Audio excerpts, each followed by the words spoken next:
La parabole du fils prodigue. En Luc 15, à partir du verset 11, le fils s'est considéré comme une proie à arracher, d'être égal avec son père. C'est pour cela qu'il réclame à son père sa part d'héritage. Mais il n'avait pas compris que seuls les fils qui obéissent à leur père jouissent réellement de leur part d'héritage. Il ne va donc pas jouir de sa part d'héritage parce que la parabole nous dit que lorsqu'il reçoit sa part d'héritage, il va aller dans un pays éloigné. Non pas pour jouir de sa part d'héritage, mais pour dilapider cette part d'héritage. Et lorsqu'il va finir de dilapider son héritage, il va avoir une famine dans ce pays éloigné. Et le fils va souffrir. Et toutes les souffrances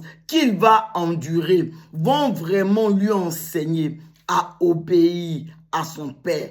Toutes ces souffrances qu'il va endurer vont le qualifier pour être un fils qui obéit à son père, de telle sorte que véritablement, il va se dépouiller de son statut de fils pour vraiment revêtir le statut de serviteur de son père. Il va vraiment devenir un fils qui obéit à son père et il va prendre la décision de retourner vers son père. Et lorsqu'il va retourner vers son père, il va lui dire, ne me traite plus comme un fils, mais traite-moi comme un serviteur. Parce qu'au-dedans de lui-même, il était devenu le serviteur de son père. Il était devenu le fils qui obéit à son père et sa vie ne va plus jamais être la même. Et malheureusement aujourd'hui dans l'église,